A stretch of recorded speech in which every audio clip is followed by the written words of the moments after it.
EU's mask slips as leaked document exposes desire to keep Britain under its courts. The EU has been wanting to keep Britain under its courts ever since the Brexit talks started, draft negotiating documents reveal. The British and European Union negotiating teams are continuing talks in London this weekend, in what have been described as the most crucial post-Brexit trade discussions. The bloc's chief negotiator Michel Barnier has offered Britain 15 to 18% of the quota European fleets currently take from British waters. Downing Street is said to want at least 80% returned to the UK, something Brussels continues to view as wholly unacceptable.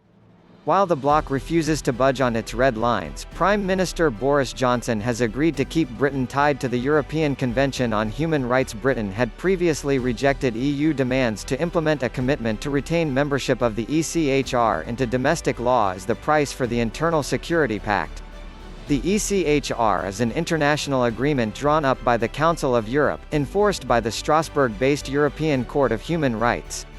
However, several other issues remain in the areas of level playing field, conditions for business, and how any trade deal might be implemented. Much of the disagreement centers on the role of the European Court of Justice (ECJ). As Brexiteers fear the result of the 2016 referendum could be betrayed with a less than substantial trade deal, draft negotiating documents reveal Brussels has been wanting to keep Britain under its courts ever since the Brexit talks started. The demands were contained in a paper that outlined the key negotiating guidelines for Mr. Barnier, who was about to start withdrawal agreement talks after Britain's general election on June 8, 2017. Ending free movement of workers from EU states, budget contributions to Brussels and oversight by the European Court of Justice (ECJ) were central to former Prime Minister Theresa May's plans for leaving the EU, which was due to happen in March 2019 after a two-year negotiating period. However, in language that echoed a tough line taken by the 27 other EU leaders, the paper spelt out Brussels' aim to protect the rights of 3 million EU citizens living in Britain, extract cash from London to cover a wide range of existing commitments, and ensure EU judges could hold Britain to the treaty after Brexit. The paper said the exit treaty needed to set a global amount to honor financial obligations, subject to later adjustments, and a schedule of annual payments that would have reflected the fact that loans and guarantees made by the EU while Britain was a member extended well beyond 2019. During the transition period, rules would have been enforced by the ECJ, the paper stated, in one of numerous references to the Luxembourg judges' continuing jurisdiction over Britain. Former Prime Minister Theresa May had promised to bring an end to the jurisdiction of the court in Britain. The EU claimed that ECJ jurisdiction was the only possible solution, and it had previously been a sticking point in other negotiations. Relations with Switzerland have been repeatedly pushed to breaking point by the refusal of the Swiss to accept a role for foreign judges in enforcing treaties. An agreement between the EU, Norway, Iceland and Liechtenstein is interpreted by the Court of Justice of the European Free Trade Association (EFTA) states, but Britain argued that a special UK-EU court, or a more informal system without judges, would have been better suited. The leaked document stated the EU could have considered an alternative dispute settlement system for the treaty, but only if that was equivalent to the ECJ.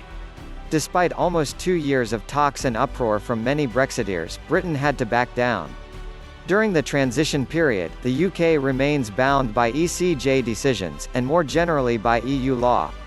In particular, the two key principles of EU law still apply, namely, direct effect, which means individuals can invoke EU law in national courts, and supremacy, which means national courts have to disapprove any measure contrary to EU law. In an open letter addressed to Conservative MPs and donors of the Tory party in 2017, Mr Johnson's former chief advisor Dominic Cumming argued Mrs May's decision to trigger Article 50 without a clear plan was like putting a gun in your mouth and pulling the trigger. He claimed the government's plan was to keep Britain in the EU in all but name, pointing out that preparations for life outside of the single market and customs union had not begun. He wrote, the government's nominal policy, which it put in its manifesto and has repeated many times, is to leave the single market and customs union and the jurisdiction of the ECJ. This requires preparing to be a third country for the purposes of EU law. It requires building all the infrastructure and facilities that are normal around the world to manage trade. This process should have started before triggering Article 50, but the government has irretrievably botched this. Having botched it, it could have partially recovered its blunder by starting to do it afterwards. He added, no such action has been taken. Downing Street, the Treasury, the Cabinet Office and the Cabinet have made no such preparations and there is no intention of starting.